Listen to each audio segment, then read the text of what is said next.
नमस्कार दोस्तों, आपका हमारे YouTube चैनल पर स्वागत है। उम्मीद करता हूँ आप सभी अच्छे होंगे, आपकी तैयारी भी अच्छी चल रही होगी। तो देखो, जैसे अपन ने ये टॉपिक चल रहा है क्षेत्रमिति वाला, इसका कल एक पार्ट कल भी क्वेश्चन आंसर सोल्व किए थे। अब देखो आज इसके क्वेश्चन सोल्व करते हैं। तो देखो क्वेश्चन में दिया हुआ क्या है। सबसे पहला क्वेश्चन दिया हुआ है कि एक वृत्त की त्रिज्या 5.2 मीटर है। अगर त्रिज्या को 25% बढ़ा दिया जाए तो नई परिधि और पुरानी परिधि में क्या अनुपात होगा। तो एक चीज याद रखना कि जब अपन त्रिज्या को बढ़ाते हैं तो परिधि उतनी बढ़ेगी जितनी की त्रिज्या बढ़ी, क्योंकि परिधि में क्या होता है 2πr सिंगल आर ही होता है, और जो क्षेत्रफल होता है उसमें आर स्क्वायर होता है। तो जितनी त्रिज्या बढ़ेगी उतनी परिधि बढ़ेगी। ठीक है, परिधि 5.2 या 10.5 हो, अपने को ज्ञात करना है, अनुपात ज्ञात करना है। तो आपको बताया है कि जब 25% बढ़ा देंगे तो कितनी हो जाएगी 125, और पुरानी कितनी 100। तो नई परिधि और पुरानी परिधि में अनुपात कितना है 125 अनुपात 100। अगर आप त्रिज्या का 125% मान के करते हो तो ही वही अनुपात आएगा, पर अपने को अनुपात ज्ञात करना है तो सीधा त्रिज्या को भूल जाओ आप 125, और तो ये कितना आया 5:4। इसका मतलब क्या हुआ कि जो नई परिधि और पुरानी परिधि में जो अनुपात है वो कितना है 5:4 है।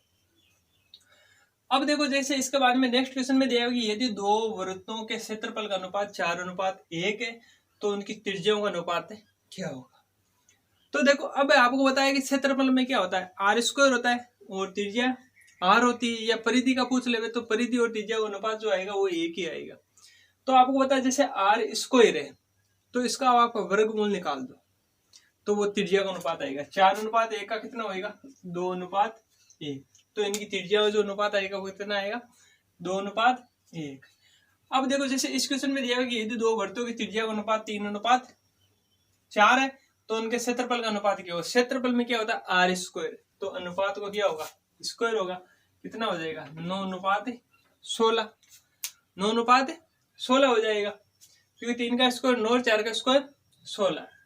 अब देखो, इसके बाद में नेक्स्ट क्वेश्चन में क्या दिया हुआ है कि एक पहिए की त्रिज्या 1 से 3/4 मीटर, तो 121 मीटर की दूरी तय करने में कितने चक्कर लगाएगा।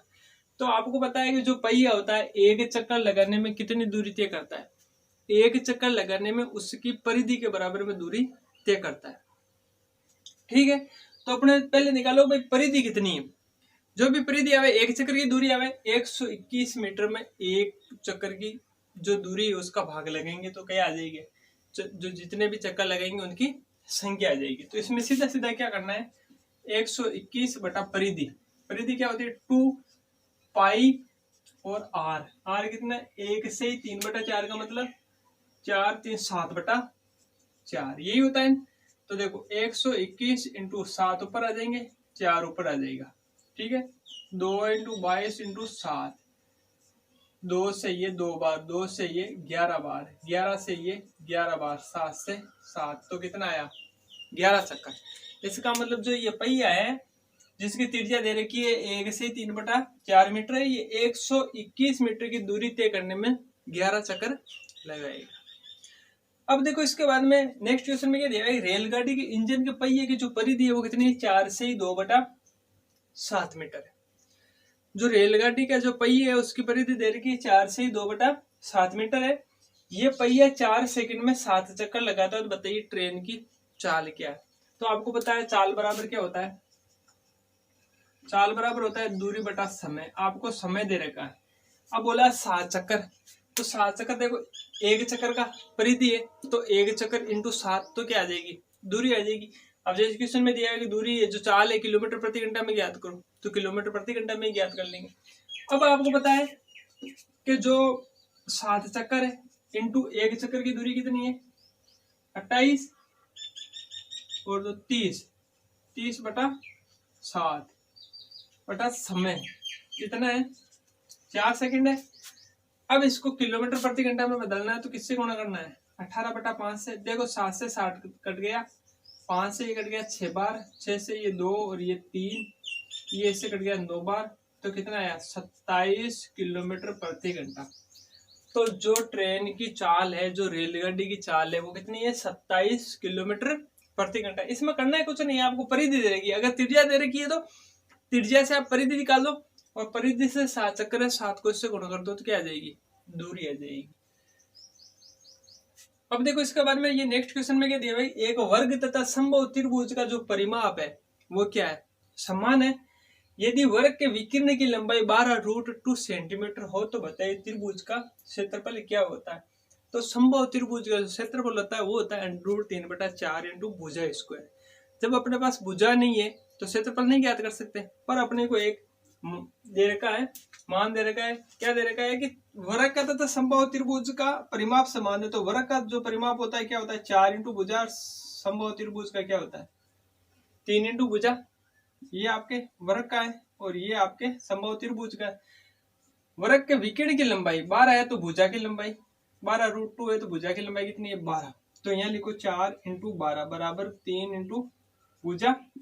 तो देखो भुजा बराबर ये ऐसे कितनी बार 4 बार, तो भुजा बराबर कितना आया 16 सेंटीमीटर। इसका मतलब जो समबाहु त्रिभुज की भुजा है वो कितनी है 16 सेंटीमीटर। अब इसका अपन क्षेत्रफल ज्ञात कर सकते हैं। क्षेत्रफल बराबर क्या होता है √3/4 इंटू 16 इंटू 16 4 बार, तो ये कितना है 64√3 वर्ग सेंटीमीटर। तो जो समबाहु त्रिभुज का जो क्षेत्रफल है वो कितना है 64√3 वर्ग सेंटीमीटर है। तो देखो इस प्रकार के जो क्वेश्चन हमें इनको अपन आसानी से सोल्व कर सकते हैं। और ये क्षेत्रमिति एक ऐसा टॉपिक है जिसको आपने एक बार पढ़ लिया तो आसानी से आपको समझ में आ जाएगा। अब देखो इसके बाद में नेक्स्ट क्वेश्चन।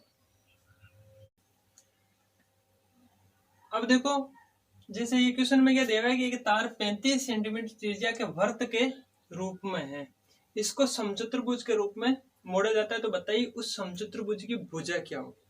अब वर्ताकार तार को समचतुर्भुज के रूप में मोड़ा जाता है, इसमें समान क्या रहेगा, इसका जो परिमाप परिधि वो समान रहेगा। जो समचतुर्भुज का परिमाप होता है वो क्या होता है 4 इंटू भुजा होता है, और जो वृत्त का जो परिधि होती है वो क्या होती है 2πr। तो ये बराबर होएगा, तो अपने पास मान आ जाएगा 2πr बराबर 4 इंटू भुजा। अब देखो भुजा बराबर क्या होगा, ये 4 उधर चला जाएगा, 2 इंटू 22/7 इंटू r बराबर 35, और ये जो 4 है यहाँ पे आ जाएगा। तो देखो ये 2 बार, ये 11 बार और ये 5 बार, तो कितना आया।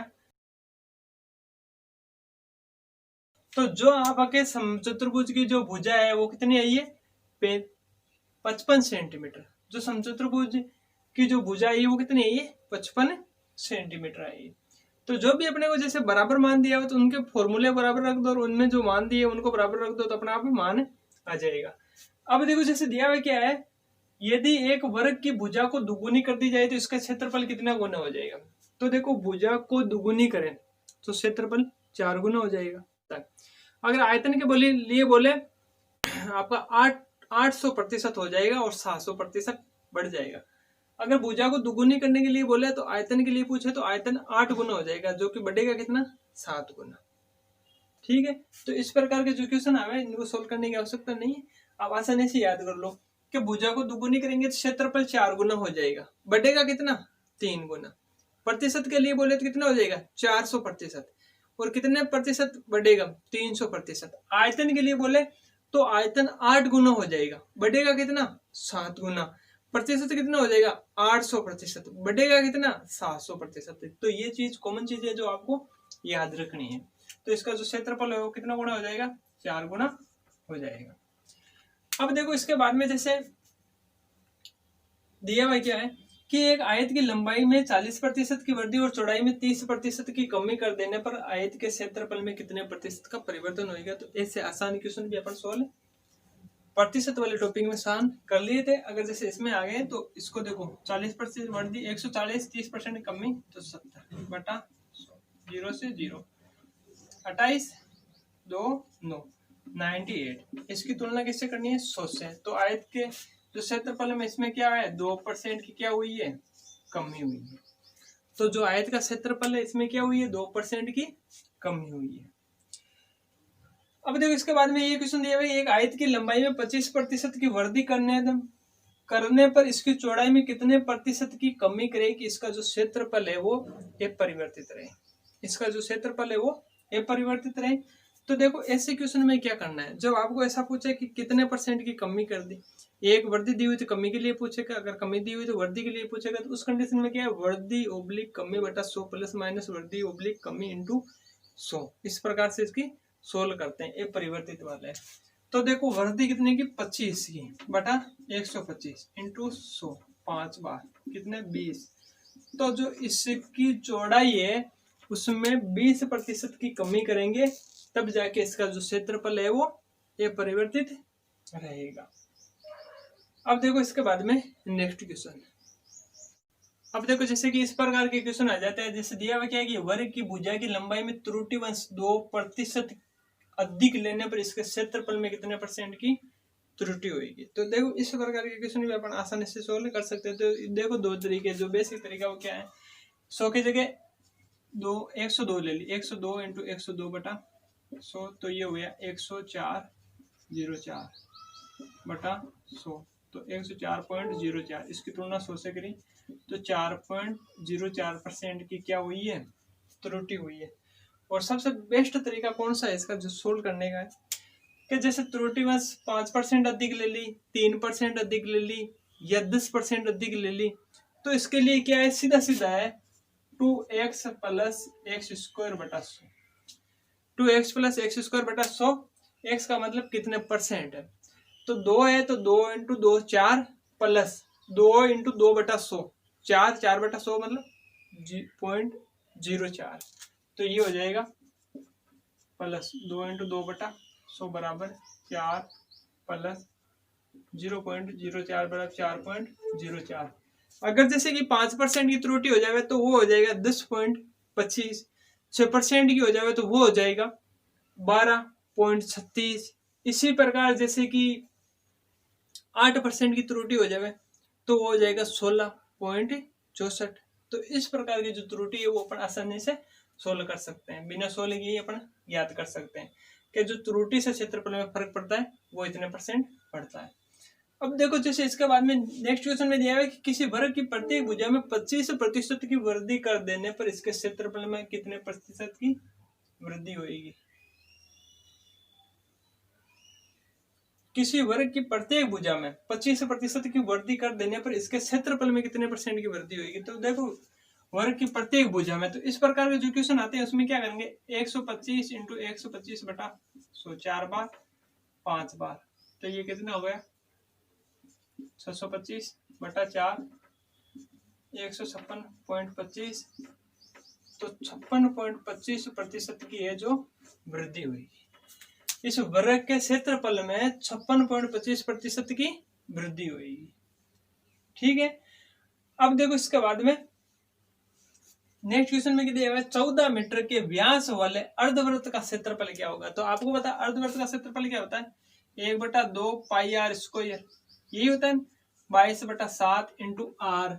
14 मीटर व्यास है तो आर कितना है 7 है, तो 7 इंटू 7, 7 से 7 11 बार, तो कितना 77 वर्ग मीटर। तो जो अर्धवृत्त का जो क्षेत्रफल आएगा वो कितना आएगा 77 मीटर स्क्वायर। अब देखो इसके बारे में नेक्स्ट क्वेश्चन में दिया है कि वृत्त की त्रिज्या में 75% की वृद्धि कर देने पर इसकी परिधि में कितने % की वृद्धि हुई। तो जो परिधि है तो जितनी त्रिज्या में वृद्धि होगी उतनी परिधि में वृद्धि होगी। अगर क्षेत्रफल का पूछता है तो ऐसे करते हैं 175 इंटू 175 बटा 100। अब देखो इसके बाद में नेक्स्ट क्वेश्चन में दिया है वृत्त की त्रिज्या दुगुनी कर देने पर इसके क्षेत्रफल में कितने % की वृद्धि होगी। क्षेत्रफल 400% हो जाएगा, वृद्धि कितनी की होगी 300%। तो ये मैंने अभी बताया था कि क्षेत्रफल में 300% की क्या होगी वृद्धि होगी। ठीक है, और हो जाएगा कितना 400%, जो क्षेत्रफल है वो चौगुना हो जाएगा। अब देखो इसके बाद में जो नेक्स्ट क्वेश्चन है वो देखो। अब देखो जैसे कि इस प्रकार के क्वेश्चन आ जाता है, देख दिया हुआ क्या है कि घनाभ के सिरों का जो अनुपात है वो दिया हुआ है 1:2:3 का अनुपात है, और इसका जो संपूर्ण पृष्ठीय क्षेत्रफल है वो कितना है 88 वर्ग सेंटीमीटर। तो घनाभ का आयतन ज्ञात करो। तो देखो जो घनाभ का आयतन होता है वो क्या होता है लंबाई इंटू चौड़ाई इंटू ऊंचाई। इसके लिए क्या चाहिए अपने को लंबाई चौड़ाई और ऊंचाई चाहिए। अब अपने को सिरों का अनुपात मतलब लंबाई चौड़ाई और ऊंचाई का अनुपात दे रखा कितना 1:2:3 दे रखा है। अब आपको इसके बराबर में दे रखा है संपूर्ण पृष्ठीय क्षेत्रफल 88 वर्ग सेंटीमीटर है। तो इससे अपन क्या ज्ञात करेंगे, इसकी लंबाई चौड़ाई और ऊंचाई ज्ञात करेंगे। कैसे? आप ये मान लो ये x, ये 2x और ये 3x।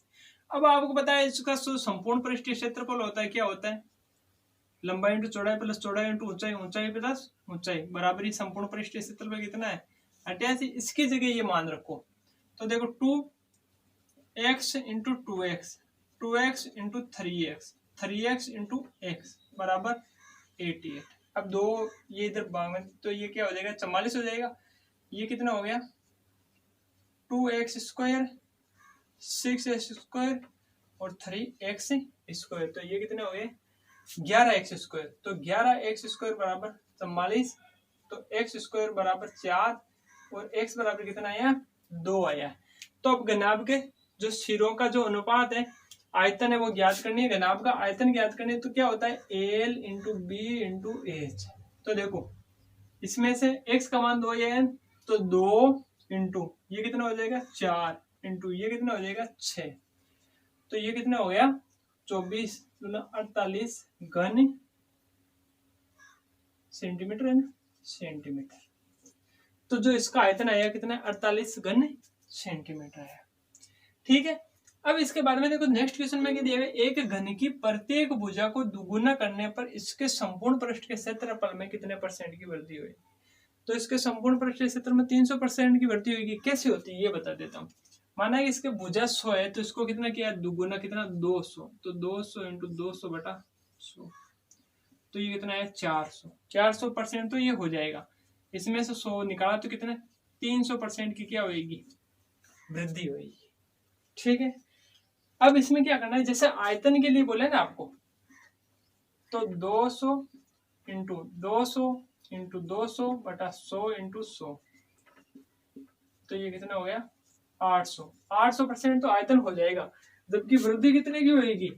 700% की इसमें वृद्धि होगी। अगर गुणा के लिए बोले तो भुजा दुगुनी करने पर क्षेत्रफल 4 गुना हो जाता है और आयतन 8 गुना हो जाता है। ठीक है। अब देखो इसके बाद में नेक्स्ट क्वेश्चन में क्या दिया है? एक घन के संपूर्ण पृष्ठ का जो क्षेत्रफल है वो 294 वर्ग सेंटीमीटर, तो इसका आयतन कितना होगा? आपको पता है जो घन का संपूर्ण पृष्ठीय क्षेत्रफल होता है वो क्या होता है? 6 इंटू भुजा स्क्वायर। और जो इसका आयतन होता है वो क्या होता है? भुजा क्यूब होता है। तो सबसे पहले अपन क्या करेंगे? 6 इंटू भुजा स्क्वायर से इसकी भुजा ज्ञात करेंगे।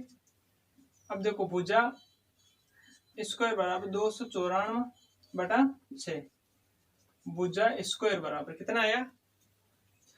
ये गया 24 5 54। ठीक है। तो ये भुजा बराबर कितना आएगा? 7 आएगा। भुजा बराबर कितना आएगा? 7 आ गया। अब आपको पता है आयतन बराबर क्या होता है? भुजा क्यूब।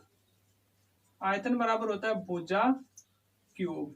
तो 7 का क्यूब कितना होता है? 343 घन सेंटीमीटर। तो जो इसका आयतन आया वो कितना आया? 343 घन सेंटीमीटर आया। अब देखो इसके बाद में नेक्स्ट क्वेश्चन में दिया हुआ है कि एक घन की प्रत्येक भुजा में 50% की वृद्धि कर देने पर इसके आयतन में कितने % की वृद्धि होगी? इसके आयतन में कितने % की वृद्धि होगी? तो देखो आयतन में करते हैं तो अपन क्या करते हैं? 3 बार लिखते हैं और नीचे 100 इंटू 100 करते हैं। 50% की वृद्धि कर रहा है तो देखो 150 इंटू 150 इंटू 150 बटा 100 इंटू 100, 2 0 2 0 1 0 1 0। 15 का क्यूब कितना होता है? 33 75 बटा 10, 337.5। ठीक है। अब इसमें से 100 से तुलना करनी है, 100 माइनस कर दो तो कितने? 237.5% की क्या होगी? वृद्धि होगी। अगर घन की प्रत्येक भुजा में 50% की वृद्धि की जाए तो इसका आयतन में है जो 237.5% की वृद्धि होगी। अब देखो इस टॉपिक में अपन ने कुछ क्वेश्चन पढ़े हैं, अभी भी अपने पास जो बेलन गोला और शंकु वाले वो क्वेश्चन बाकी है। और मैं उम्मीद करता हूँ आप सभी को जितने भी मैं क्वेश्चन पढ़ा रहा हूँ वो समझ में आ रहा है आसानी से। तो आप हमारे जो चैनल है इसको सब्सक्राइब करो, लाइक करो और शेयर करो ज़्यादा से ज़्यादा। ठीक है। अब देखो जैसे कि इस प्रकार के क्वेश्चन आ जाए तो इस प्रकार के क्वेश्चन को कैसे सोल्व करेंगे। तो देखो क्वेश्चन में दिया हुआ क्या है कि एक बेलनाकार कुएं का व्यास 2 मीटर है, इसे 14 मीटर गहरा खोदा गया है, तो इसमें निकाली गई मिट्टी का आयतन ज्ञात करो। तो देखो बेलनाकार कुएं का आयतन ज्ञात करना है, निकाली गई मिट्टी का आयतन। तो जो बेलन का आयतन होता है वो क्या होता है, पाई आर स्क्वायर एच। अब पाई का मान 22/7 इंटू आर। व्यास 2 मीटर है तो इसकी त्रिज्या कितनी होगी, 1 इंटू 1 इंटू ऊंचाई कितनी है 14 मीटर। ये 2 बार, ये कितना आया 44 घन मीटर। तो जो इसका आयतन है वो उसका कितना है 44 घन मीटर। अब देखो इसके बाद में नेक्स्ट क्वेश्चन में दिया है कि दो गोलों का आयतन का जो अनुपात है वो कितना है 8:27 है। तो इनके संपूर्ण पृष्ठीय क्षेत्रफल का अनुपात कितना है, या फिर इनकी त्रिज्या का अनुपात कितना है। तो ये अपन आसानी से सोल्व कर सकते हैं। जैसे देख आयतन है तो आयतन में क्या होता है आर क्यूब होता है, क्यूब होता है। तो देखो कि ये किस किस का क्यूब है, 2 का और 3 का है। तो अगर जैसे इनकी त्रिज्याओं का अनुपात पूछता अपने को R1 अनुपात R2 पूछता, तब तो आता 2:3। अब पूछा पृष्ठीय क्षेत्रफल, तो पृष्ठीय क्षेत्रफल में क्या होता है आर स्क्वायर होता है। तो इनका स्क्वायर कितना, पृष्ठीय क्षेत्रफल कितना हो गया 4:9। तो जो इनके पृष्ठीय क्षेत्रफल का अनुपात है वो कितना है 4:9 है। ठीक है। अब देखो इसके बाद में नेक्स्ट क्वेश्चन में क्या दिया है, एक गोले की त्रिज्या में 50% वृद्धि कर देने पर इसके पृष्ठीय क्षेत्रफल में कितने परसेंट की वृद्धि होगी। देखो त्रिज्या में 50% की वृद्धि की है तो 150 इंटू 150 बटा 100, ये कितने हो गए 225। इसकी तुलना कैसे करनी है 100 से, तो माइनस किया 100 तो कितना है 125% की वृद्धि होगी। तो जो इसका पृष्ठीय क्षेत्रफल है इसमें 125% की वृद्धि होगी। अब देखिए यदि एक शंकु की ऊंचाई दुगुनी की जाए तो इसका आयतन कितना होगा। अब देखो शंकु की ऊंचाई दुगुनी की जाए, अब देखो ऊंचाई की जगह अपने को पता है जो ऊंचाई है, जो इसका आयतन है क्या होता है 1/3 पाई आर स्क्वायर है। अब देखो आर का स्क्वायर हो रहा है, ऊंचाई का स्क्वायर हो रहा नहीं है। तो इसका मतलब ये है कि ऊंचाई दुगुनी करने पर आयतन भी दुगुना होगा। तो जितनी ऊंचाई बढ़ाएंगे उतना ही आयतन बढ़ेगा। इसमें ऐसा नहीं है कि दुगुना होगा या 3 गुना होगा, इसमें ऐसा नहीं है। तो इसमें सीधा सीधा लिखना है कि भाई ऊंचाई बढ़ने के साथ साथ आयतन भी बढ़ेगा, साथ साथ आयतन बढ़ेगा, ऊंचाई के साथ साथ आयतन बढ़ेगा। दुगुना किया दुगुना आयतन भी दुगुना हो जाएगा, ऊंचाई तिगुनी की जाए आयतन भी तिगुना हो जाएगा। अब देखो इसके बाद में नेक्स्ट क्वेश्चन में दिया है कि 3 सेंटीमीटर त्रिज्या वाले तांबे के एक गोले को पिघलाकर एक तार बना दिया जाता है जिसका व्यास 0.2 सेंटीमीटर। तो इस तार की लंबाई क्या है। तो देखो जो भी धातु होती है जिसको पिघलाकर बना दिया जाता है तो उस कंडीशन में हमेशा आपको क्या है कि आयतन जो पिघलाते हैं वो किसको पिघलाते हैं, आयतन को पिघलाते हैं। अब इसमें क्या होगा कि जैसे इसका तार बना दिया जाए, तार एक बेलनाकार है तो बेलन का आयतन और ये तांबे का एक गोला है तो गोले का आयतन बराबर होएगा बेलन का आयतन, क्योंकि जो इन दोनों का आयतन है वो गोले का जो आयतन है वो क्या होता है 4/3 पाई आर क्यूब, यही होता है ना। तो इसका आयतन क्योंकि इसी धातु को पिघलाकर एक तार बनाया जाता है तो इनका जो आयतन है दोनों का वो तो बराबर रहेगा। तो ये बेलन इसका आयतन क्या होता है पाई आर स्क्वायर एच। अब देखो इनमें से आपको एक चीज नहीं दी हुई रहेगी और उसका मान अपने को ज्ञात करना है, तार की लंबाई मतलब ऊंचाई अपने को ज्ञात करनी है। अब देखो इसमें क्या है पाई से पाई कट जाएगा, ये जो आपका एच है ये रह जाएगा 4/3 इधर R3 और ये आर स्क्वायर यहाँ पे आ जाएगा। तो देखो एच बराबर 4/3, ये बेलन जो तांबे की जो त्रिज्या कितनी है 3 centimetre, 3 into 3 into 3 r square, ये आर स्क्वायर तो इसका व्यास है कितना 0.2 सेंटीमीटर। तो इसका जो त्रिज्या है वो कितनी है 0.1 इंटू 0.1, 3 से 3 कट गया और देखो पॉइंट हटाया तो ये कितने 9 इंटू 4 कितने 36, इसका पॉइंट हटाया तो 0 लग गया, इसका पॉइंट हटाया तो 0 लग गया। तो 3600 सेंटीमीटर, 3600 सेंटीमीटर या 36 मीटर। तो जो इस तार की लंबाई है वो 3600 सेंटीमीटर या 36 मीटर है। ठीक है, जैसे ऑप्शन में अगर ऑप्शन में आपको 3600 सेंटीमीटर लिखा हो तो 3600 सेंटीमीटर है, और 36 मीटर लिखा हो तो 36 मीटर जैसा ऑप्शन में दिया हो। तो ऑप्शन में कोई जरूरी नहीं है जैसे ऐसा 36 मीटर दिया। कई बार ऐसा होता है कि जैसे ऑप्शन है उसमें आपको दे दे 36 घन सेंटीमीटर, फिर आगे डी में दे 36 मीटर। तो इसमें क्या होता है कि ऐसे कंफ्यूज करने के लिए भी देते हैं, जिससे कि आपको कंफ्यूज हो गया, आपका क्वेश्चन गलत हुआ। तो ऐसी आपको जल्दबाजी करनी नहीं है। आपको जो एग्जाम है उसमें तसल्ली से पेपर करना है और समय के साथ करना है। ये नहीं कि तसल्ली में आपका आधी क्वेश्चन नहीं हो तो वो भी एग्जाम किसी काम का नहीं है आपके लिए।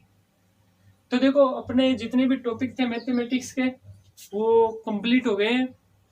और आप अगर जैसे हमारे इसी वीडियो को देख रहे हो तो मैं आपसे यही गुजारिश करना चाहूँगा, आपने अगर हमारे संपूर्ण वीडियो नहीं देखे हैं तो आप हमारे संपूर्ण वीडियो को देख लीजिए, ठीक है।